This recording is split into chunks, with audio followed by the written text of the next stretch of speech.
Hello and welcome to the YouTube Success Podcast. My name is Matt Hughes, King of Video, and I'm today talking to you about resources. It's a little bit of a break from YouTube. No, it's not true. It's not a break at all.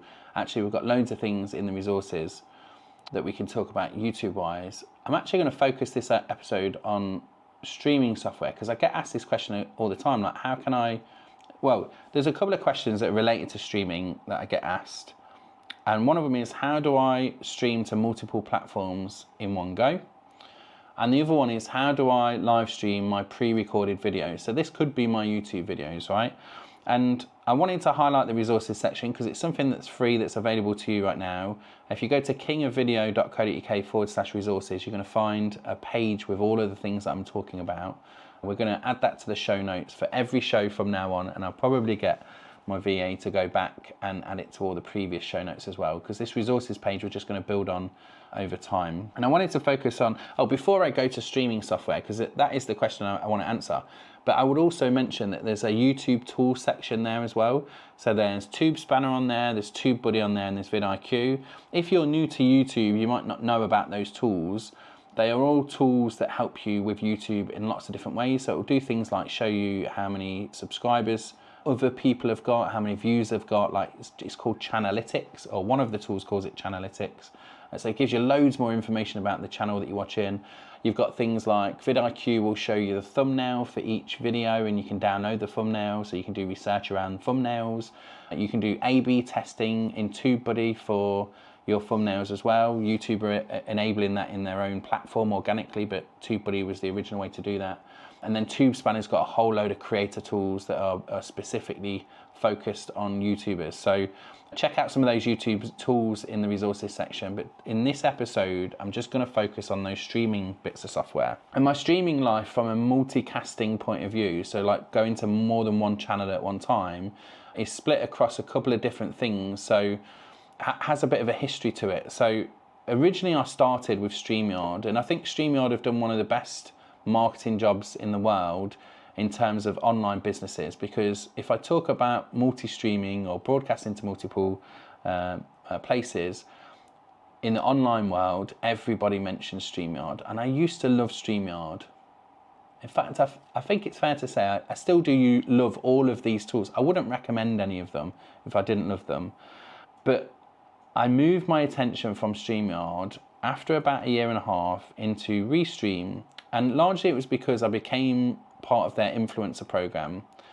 So it definitely was like, morally, it was like I got paid to be in their influencer program. So morally, I was just bought out. I sold out to the man. But I started to look into Restream, and I'd used it before, and it just felt like a more complicated platform originally when I was looking at StreamYard and Restream.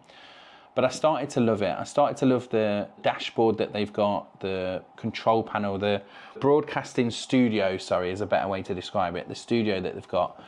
I liked the interface more. It seemed to have a better quality than StreamYard. I don't know if that has changed. I don't want to make any unfair comments towards StreamYard, but I started to like the broadcast quality of it, and it just became a more robust platform for me to use. Then we had OneStream came in. I bought a lifetime deal for OneStream. You'll find these links on the resources page. OneStream, they were sort of disclaimer-wise, they were a sponsor for Creator Day when it was called Creator Day. It's called Creator Live now. This is our virtual summit. And they offered me to use their platform, and I realized I'd had a lifetime deal. Anyone that uses AppSumo, big up to my sumo lings, whoever's used those, you'll know about these lifetime deals, and I bought one for OneStream. So I had the platform anyway, and I had the option to use the service. I just never really fell in love with it like I did the other platforms, but we used it for Creator Day, and it was fantastic, very robust. We were able to upload the videos for the episodes and then send them out to the different platforms that we wanted to. So all of those things are really great, and I think they're great multicasting platforms that you can use. So any of those three, there's links to all three of them. What I would say to you is to try them and figure out yourself which one you prefer using. For some of you, when software, they say it's like, not innovative, what's the word? It's intuitive. When software companies say it's intuitive, I think that's quite subjective. Like, it depends on what level of techie you are as to whether you find it intuitive or not. Intuitive is supposed to mean you don't have to be a techie to do it. You can just pick it up and move along really easily. And I think that's probably why StreamYard won out in the end. But all of them now are much, much easier to use and a lot more intuitive than you used to be. And then the last one worth mentioning, which I have to mention because I use this for my recording and I use it for my streaming now, is Ecamm. The only reason I leave this till last is because it's a Mac only piece of software. So if you're on a Windows or a PC, you're not going to be able to use it. But if you're on a Mac, Ecamm has just been wonderful for us. We've used it for streaming, we've used it for broadcasting. In fact, it still does partner up with Restream, so you can stream from Ecamm into Restream Studio and then use the studio to broadcast as well.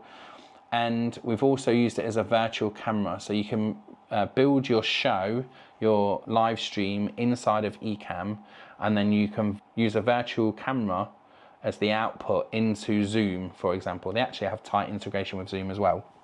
What that means in practical terms is that I can create high quality broadcast level live streams in Ecamm with overlays, with timers, with all the kind of stuff that you would have on a live broadcast show, and I can put that into Zoom. So when I've done guest expert sessions, when I've done I have a couple of guest expert sessions that I do for groups, presentations effectively is what they are, I can use broadcast quality software inside of Zoom and it just makes me look amazing. It makes me look like I really know what I'm doing.